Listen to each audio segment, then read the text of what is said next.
everybody. This is About the Labor live for Tuesday, the 7th of January. Per usual, my cats are going ham. They're super excited for the state of the Vikings. Wanted to do a little bit of Open Line Tuesday. So if you're new to the show, I can see your comments regardless of what social media platform you're on: Facebook Live, Twitter Live, Periscope, YouTube. Let me know if you have questions or comments. I just wanted to get into some of the topics of the day that I didn't cover yesterday in regards to the Saints win. I'll reiterate my thoughts on the offensive pass interference. I just got off Morning Joe's, the show that I do every Tuesday morning with Joe Oberle. That's live now. If you go to VikingsTerritory.com, you can download that. We had a lot of thoughts on a lot of things. But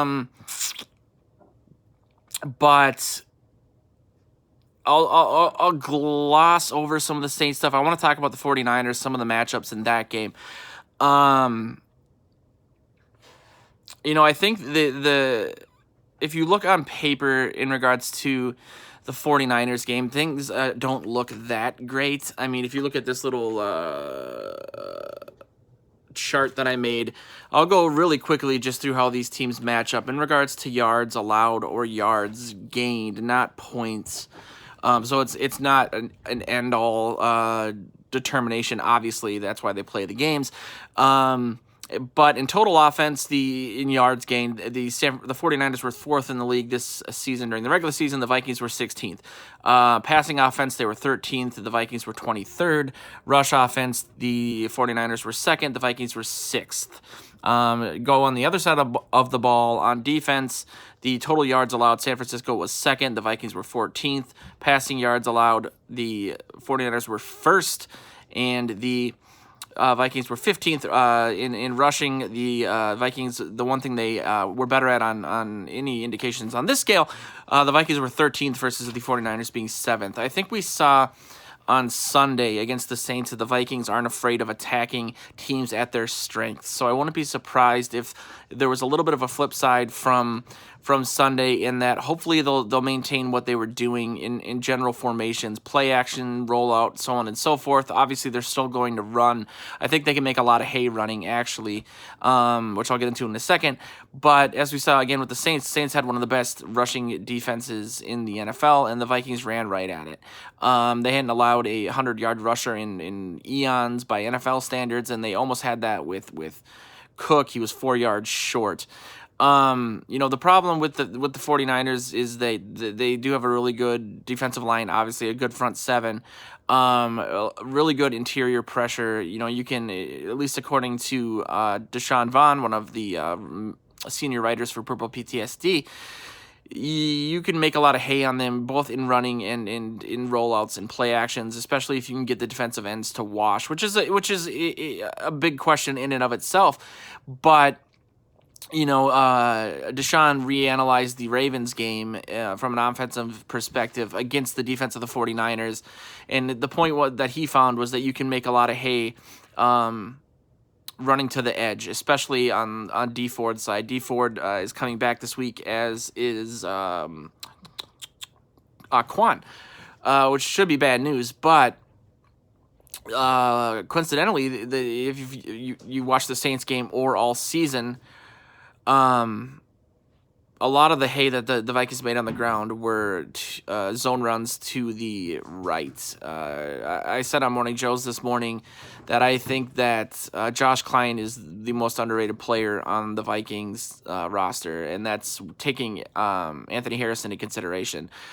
The difference that he makes when he's been out there, he's missed some time with multiple concussions this season, has been palpable. Him and Brian O'Neill are amazing together, and they open up major holes, and that could end up being what determines the outcome of this game. If the Vikings can get some open room, especially on the right, they're going to make some hay. They're going to open up the play action. They're going to do everything that they did against the Saints. Again, it's a big question getting Bosa and Ford washed, but if you can do that and you get Cousins out of the pocket, it's going to be hard for Richard Sherman and company to cover these Vikings receivers, especially with Thielen being back at 100%. He was rusty to start the Saints game. Obviously, he ended strongly, and so I don't think things are as dire as people are making them. You know, the 49ers have a huge, let's see what the odds are as of right now. You know, I think, again, the Vikings stack up very, very well against these 49ers. They're two old school power football teams. This is what Zimmer wants. And let's see. So, 7-point favorites. That's not that bad, considering.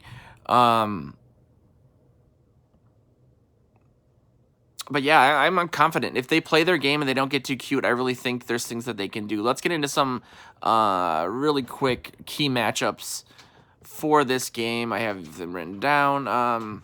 Jimmy Garoppolo versus the aforementioned Anthony Harris.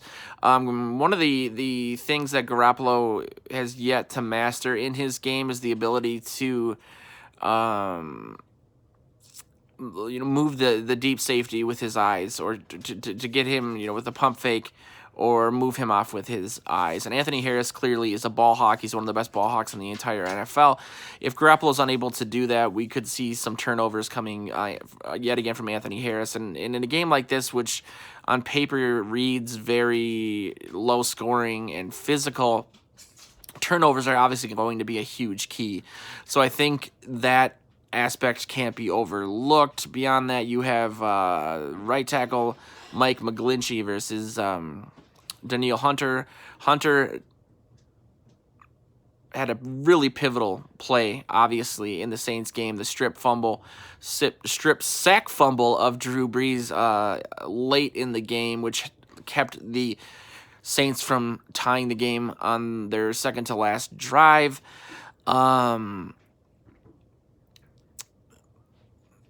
I have a lot of confidence in Danielle Hunter being able to do this against McGlinchey, because he went up against Ramczyk of the Saints, obviously, last week. But that's a little misleading because they moved the defensive line around a lot. I wonder if we're going to see that again, or whether if that was kind of a one-note thing. It worked really, really well against the Saints. Obviously, it threw Drew Brees off. It impacted the entire game. I think that Danielle Hunter will be in beast mode in this game. Everson Griffin as well. I mean, if they did that against the Saints, I think that they can make a lot of hay there as well against the Niners. McGlinchey's still relatively new in this league. I think he's a 2018 draft pick. So, again, that's a positive. Kendricks against Kittle. Kittle is going to be obviously the X factor, I believe, in this game, outside of what happens in the run game with the 49ers and the running back by committee situation that they have. Even though Raheem Mostert, he was what won me my fantasy championship. He was a late pickup for me. But Breda seems to be healthy too, so we'll see how that goes. But Kittle is all-pro. He's the best tight end in the entire NFL. Having Kendricks healthy, he's still, not 100%, will be incredibly important. Using a variety of coverages on defense to cover Kittle, not just having, the middle linebacker on him, but hopefully having some help from the secondary. I paused because I'm worried about the news of the day with Mackenzie Alexander undergoing surgery, Mike Hughes being out already for the. That's not a good sign. It doesn't sound like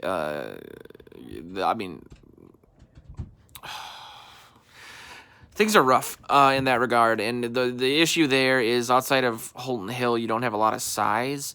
I'm hoping to God that we see a ton of Curse versus Kittle. He's got the size to do it. We saw on that fourth down coverage win that he matches up really, really well against tight ends. And so his size will help. Having Sendejo, who is very physical, come down and play the nickel as well, may help. I think the blessing in disguise there is that Hughes and Mackenzie Alexander, neither of them were having a great year. Alexander, especially towards the end of the year, kind of imploded. Hughes, as I've said multiple times, has had a ratio of like 3 good play or bad plays to 1 really good flashy play, an interception or a potential or almost an interception or a huge hit. Having a guy again like Sendejo's who's super physical is really going to help. Against a guy like Kittle, who's just really, really hard to stop. Speaking of guys that are hard to stop, you have Bosa going up against Riley Reef. That might be a bit of a concern. I mean, the offensive line is coming off of their best game together as a unit, but man, Nick Bosa, man, ooh, he's a beast. And it sounds like D Ford's going to be back, so it's going to be just essentially what's been written on purpleptsd.com by Deshaun, which is that the offensive line had its best game, but they're going to have to play even better, and that's true. I think you can, again, if you get Cousins out of the pocket, you can negate a lot of that. But I guess we will see. I'm going to check some of your comments. As I said, this was an open line show. The mobility of Garoppolo freaks me out a little bit, especially after what we saw from Taysom Hill on Sunday. I do believe that was more of a tackling issue than an execution issue versus a formation issue or a game plan issue. I think that if they look at the tape, there was a lot of broken tackles for Hill, and that's not only because they weren't necessarily tackling with their arms as opposed to their shoulders, but they also weren't used to his size and strength, and so there's always a concern with that in Zimmer's defenses, even at their peak. But I think they learned their lesson against Hill, and that was actually, again, another silver lining. There's a lot of silver linings. I'm not just saying that because that's one of my favorite movies and it explains my life to a T. I'm saying it because I do think that, again, if they play their game, the Vikings match up relatively well against the 49ers. And if you at least look from skill position to skill position, the Vikings have the 49ers beat. It's just a matter of execution and consistency. I really, really hope Diggs has a big game so he doesn't spaz on the sidelines. But seeing Thielen at 100% at the end of that game is a godsend. Rudolph is always underappreciated. He can be a huge X factor in that game as well. I'd like to see a little bit more from the young guys, the BC Johnsons, the Irv Smith Juniors. This would be the time, since the Vikings seem to be rolling out things they haven't done all season or ever in Zimmer's case. I mean, he has moved guys on the inside, but not in that fashion or that consistently is an entire game plan. Seeing Irv Smith Jr. and BC Johnson as part of the game plan could be really, really big. It was a little disconcerting to see BC miss that throw. It would have been a hard catch to make. Hollins too. That would have been a magnificent catch. Could have iced the game actually. But obviously they're going to scheme to try to stop Diggs and Thielen, and so that's where the role players come in. But I do think again that you can run against these guys. I mean, again, they allowed the 17th most yards in the entire NFL this season. Then you can run to the edge, you can run to the right side. The Vikings obviously don't run as well to the left, but you still have to do that to set things up. Tang is here, and he said the one thing I like was how effective the offense was without the heavy usage of screens and bootlegs. Though we should stop the sweeps and pitch runs if they aren't being effective. Those sweeps and pitch runs terrify me, by the way. I always feel like they're going to end up in a fumble. I mean, we didn't even talk about that faux fumble of Cook that was returned for a touchdown. That almost killed me. I almost died. I just got out of the ICU. That would have been so awful. I agree with you, though. Those plays don't seem to work. I mean, I always... and I also think that you're right. I mean, we were effective without screens. I thought they would run more screens. That having been said, that could be a really good X factor in this game as well. Again, going back to the Dallas game, some of those delayed misdirection screens. it would be great to see some of those. Dalvin, I think, had 130 total yards, 96, so 34 some yards in the passing game. There's room to grow there. I'm sure we'll see more of that on Sunday. I think they're going to pull out all of their tools and tricks for this game, and I don't mean that necessarily in a sort of 2017 Eagles game context where they completely out scheme themselves and they don't allow the players to play. I just think we're going to see them really hunker down and focus on what they do best and then do variations of what they do best. I like Joe Oberly said on Morning Joe's today, I do not want to see any more double, triple reverses. This is a power football team. It all comes through the power run and then the play action from it. That's all. You can do that and you can win doing that. And we've seen that. And so they don't need to get into these situations where all of a sudden they run some like neo wildcat. Bradbury throws it to Dan Bailey for some reason. You know what I mean? Like, just keep doing what you're doing. Those plays have backfired every single time. This team in the Vikings, they really need second, third, and short. They need positive plays. When you get set back that far, like we saw in the last drive of regulation, it's a really hard hole to come out of. You become one-dimensional. The runs don't work on second down. You end up getting sacked on third down. I mean, that could have been the end of the game, and that was really kind of one of the holes in the offensive play calling that outside of the triple reverse again.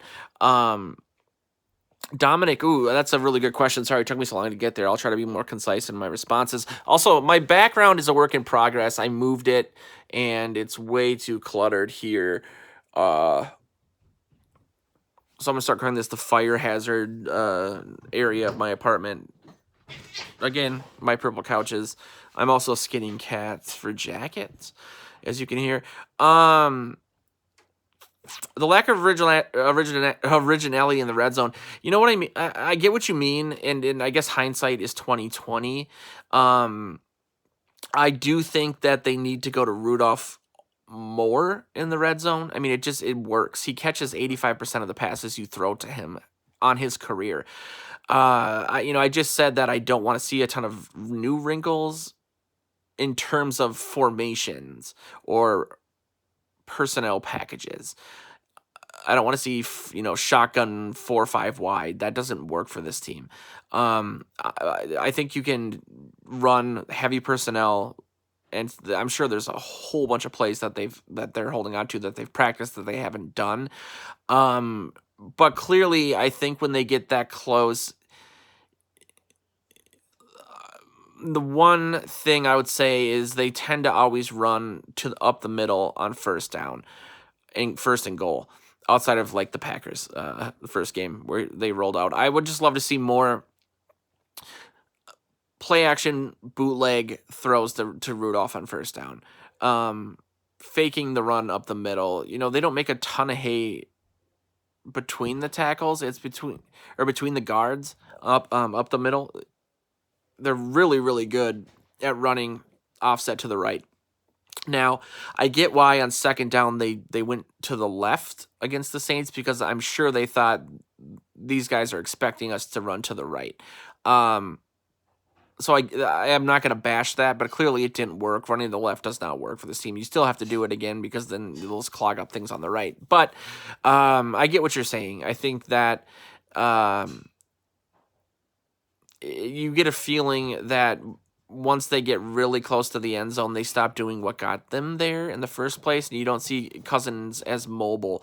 I mean, I outside again of that Packers interception, if they roll him out, teams don't seem to really fear Cousins running on those bootlegs or rollouts, and if you were to do that, he may have room to just run it in himself. I've always been a fan of just doing QB sneaks when you're as close as they were on Sunday, but clearly that didn't work. Tank says the pitch runs to the left are a bad idea behind Reef and Elfline, the weakest part of the line. Bradbury has been amazing the second half of the season. Trial through fire. Yeah, I would say Bradbury had his best game on Sunday. Again, Klein, I love him. I might even buy a jersey of his. Super underrated, and what a season he's had. overcoming 2 concussions. A lot of people, myself included, thought he was a placeholder for Drew Samia. I wrote that Samia would be playing by the second half of the season. That hasn't been the case. Ironically, though, I mean, they signed him outside of his play because he had this streak of not missing any games, and they wanted that consistency on the line because there's been injuries and personnel changes and retirements. And, of course, he gets 2 concussions when he comes here. I actually said, facetiously, but I said, well, now that we have Klein, who's got this record, it's only, a matter of a week before he tears his Achilles or something happens. So I should have knocked on my own wall. Tank says you can jet sweep with Diggs or Thielen. That's fine, but double sweeps, yeah, I agree with that. Diggs especially, he's more of a yak guy. He's a little more slippery. He loves to do those spin moves. Those tend to at least pick up some yardage. But like we saw, was it against the Packers? They tried to run Thielen. That didn't really work. Tank says where was CJ Ham against the Saints? Wish they could use him more because he stops the first blocker and who gets through every time. Yeah, I mean the I formation stuff and the heavy personnel stuff that they do with Ham. Ham has been underrated as well. Outside of that fumble and that kick return, that was just like, what are you doing, dude? I'd be a fan, and if they're gonna run it between the tackles on like first and goal and short, just give it to Ham. He's huge. His legs are huge. Do where you have him offset, Cook behind him, and then you kind of do the fake to Cook, and you just give it to him quickly on the inside.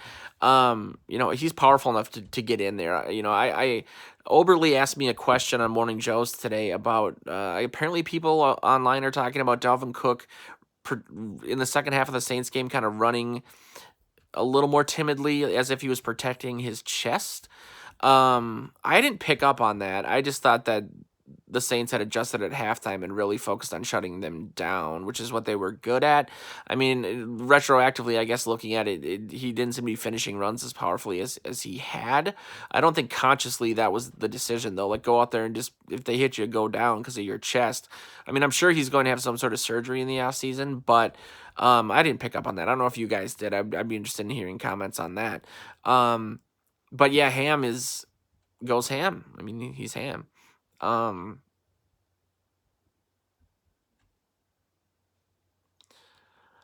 Tank says, I would also love to see the Vikings be bold and bootleg run for the first down with Kirk on a heavier information than throw off them like we did in the Broncos game. Man, you need to write. You should be hosting this show. This is going to start being called the Joe and Tang Show. Joe and Tang Hour. We could put a desk, have suits, play drinking games like Jimmy Fallon. Yeah, in one aspect of the Broncos game too that I really liked was the hurry up offense that they ran. I think that especially when you're getting Cousins out of the pocket, that works really well. It tires out the defense, especially the defensive line, because they have to run after Cousins outside of their typical purview of just trying to get around the guy guarding them, and it doesn't really give them a chance to.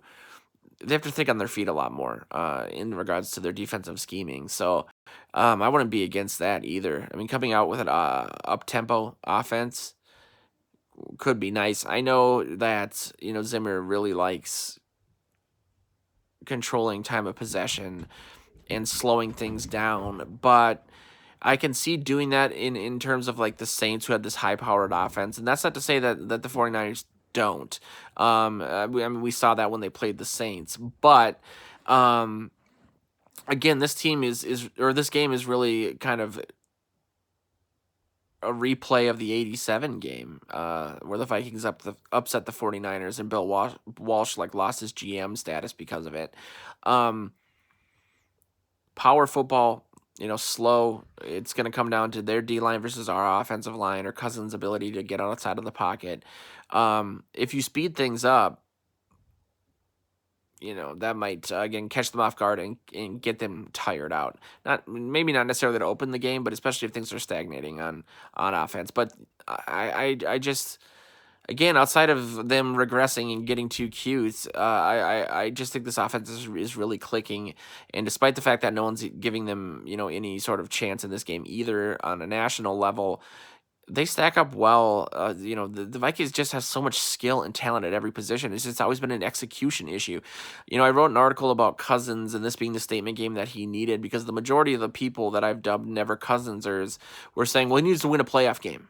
After all the other things that they said he needed to do, he ended up doing. Now they're saying he needs to win this playoff game, not just that playoff game. Or what about Monday Night Football? Monday Night Football is not a metric by which you can really derive any sort of information. It's all about context. It just happens to be Monday night.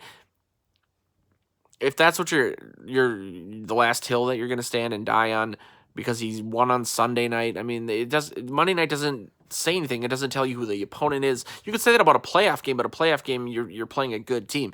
It just happens to be Monday night that he's lost these games, but it's how many of them were with the Vikings, how many of them were with the Redskins? The Redskins have been a joke forever. I mean, since at least they were good in the 90s. So that doesn't mean anything to me. But one of the people who were arguing with me about the article that I wrote on Facebook, or I should say debating, because it is a football debate, I don't want to say argue, basically said that, like, I just can't get over the fact that Cousins is mediocre. And I think that if there's one thing that you can't say about Cousins, it's that he's mediocre. He's either really, really good, MVP level statistically, or really, really bad. The hows, the wins, and the whys of the really good versus the really bad, it's really not that hard to see the context or in which situations he's really good or really bad. And that becomes a game plan issue, and you can mitigate how bad he is by focusing on the things he's done when he's really, really good. That's what they did against the Saints. It wasn't a perfect game, it wasn't entirely pretty, but I'll say it. I said it before they signed him. I'll say it again. You put Cousins out there in the right situations that focus on his strengths, he's going to distribute the ball, and the people he can distribute the ball to just happen to be position by position the best in the entire NFL. I don't care what anybody says. Stephon Diggs. I'm not going to go through the roster, but you guys know what I mean. Diggs, Thielen, Cook. I just did it anyway. Rudolph. I mean, no one seems to be focusing nationally on just how damn talented this team is everywhere. I mean, and outside on defense as well. I mean, you have the one bad play from Rhodes, and they shut the Saints' high-powered offense down. So I give us a lot of chances. I don't necessarily fear them as much as the Saints. I don't think it's as inhospitable a place to play as the Metro or the Superdome is. I don't think that they're as high-powered or they can strike as quickly as the Saints could or have. I think it's going to be a methodical game, and I do think, again, if you just play the way that you can win, they can beat this team. That raises the question then, about who you'd rather play in the NFC Championship. We're getting ahead of it, but that's a fun question. I'd rather play the Packers. Russell Wilson is playing out of his mind. He's carrying that team, and that encourages me a little bit. I mean, the Vikings should have beat the Seahawks. They had that awful third quarter, probably the worst quarter of Vikings football I've ever seen, and they still were within 4 points, and then a CJ Ham fumble with time left on the clock on the kick return. The Packers, sure, they beat us twice, but the Vikings played like shit both times. It was game plans were terrible. As we saw on Monday Night Football, I mean, they turned the ball over 3 times in the first half, almost 4. Rodgers was missing guys. He was throwing behind them, over them. He just didn't look like Rodgers. I really think that they would. Oh my God, can you imagine though, playing the Packers in the NFC Championship? Wow. See how red my face was covering the game on Sunday? I would be purple, which actually would be kind of cool. Tang asked about, he said he knows Cousins' contract is fully guaranteed, but is it possible that he could take a pay cut for next season? It's not or is it locked up? No, it's not locked up. He could definitely, as we saw this year, I mean, Everson Griffin, that happened way down the road compared to where we are now. He took a pay cut. Kendricks restructured his deal. I mean, all that happened to keep Anthony Barr, basically. And that was when free agency was happening because he almost signed with the Jets. So he very well could take a pay cut if he wanted to. I know why you're asking that, because Harris, you have Cook's contract coming up after next year. You have Trey Waynes, you have Mackenzie Alexander. So I think if they, they make a decent run and they feel like they need to lock the guy, it's on Cousins. I think it might depend on how the season ends. I don't want to say this out loud, but if he blows the game, he might feel personally responsible for closing the window on this season, and he might take a pay cut because of it. Or somebody could trade for him and we could end up with Tom Brady. I'm just saying that to rile you guys up. Isn't it funny that the Vikings had this amazing upset, and then you turn to ESPN or NFL radio on Sirius XM, and the first half an hour is about Brady and retiring and where he might go? I mean, come on. I'm not surprised by it, but yeah, offseason stuff. God, that depressed me. Don't feel bad for asking, but we're one game away from having to consider stuff like that, and I really don't want to. It's like not wanting to break up with a bad girlfriend because you're gonna have to move out, so you just kind of put it off, and hope things will turn around. But again, I really think they stack up well against this team outside of this stupid chart. I shouldn't have made this chart. Anyway, I as always had a great time talking to you, Tang. Hoping more people will jump into the conversation. Not to say that again, I don't enjoy the Joe and Tang hour. But the last two shows combined had over 5,000 views. A lot of those were after the fact, but and that's on me for not hitting the 3 o'clock thing again yet today. I will tomorrow. Joe and I had a show this afternoon, so things got pushed back. But I appreciate everyone that's been watching and giving us hearts on Periscope. I don't know what those mean. Hopefully, I can turn those in for some food. I mean, look at this cat. She's hungry. Now she's gonna put my laptop in airplane mode. I know, kitty. Sorry. So yeah, this has been about the labor. I agree. Tang, we'll leave it with that. He says he doesn't want the Vikings not to pay Harris, and he'll end up going to an NFC North rival like the Packers, who finally are dipping into free agency. Really quickly, I want to touch on Mike McCarthy going to the Cowboys. Thank God. What a crappy hire. If there's ever been a guy he's like Brad Childress, and not just because they were both hired around the same time, but extrapolated. When they gave Childress the extension they did because of what Favre was doing in 2009, I was like, oh my God, we're stuck with this dude. Favre's going to retire, and then he's going to put T-Jack back in, and we're going to be stuck with this guy. McCarthy was the beneficiary of Rodgers' next world talent. He squandered it. They got a Super Bowl. It's pretty amazing to have back-to-back since, 1992? Favre to Rodgers, two guys. For that long, you have 2 Super Bowls from it. McCarthy is not a good coach. He's not the guy to get... the Cowboys have problems. It wasn't just Garrett. There's problems on that team. And I just don't think McCarthy's the guy that's going to fix it. And but at the same time, Jerry Jones, I think he knows nobody wants to work with him. Urban Meyer wasn't going to come out of retirement. He's got health issues. He's got a cushy job on TV. Why would he come out of retirement to deal with Jerry Jones all the time? Nobody wants that. Ick. So we don't have to worry about the Cowboys for at least the next 4 or 5 years, is my point. That's pretty nice. That'll probably come back to bite me, but I was ecstatic by that hiring choice. I'm sure the people in Green Bay are just laughing. To soothe your fears too, Tang, I'll leave you with this. Brzezinski, the numbers guy at the Vikings, if anyone can figure out how to pay all these guys, it'll be him. The salary cap does go up about $10.5 million a year, so they have that. But yeah, they're gonna have to move some money around. We'll find. I think Reef's gonna be gone. That should help. Who else? I feel like there's some money that I'm not thinking of. Well, we'll talk about it tomorrow. This has been a cliffhanger. This has been about the labor. Thanks everyone again for tuning in. I will be back tomorrow at 3 p.m. Join the conversation then, and let's go get them on Saturday.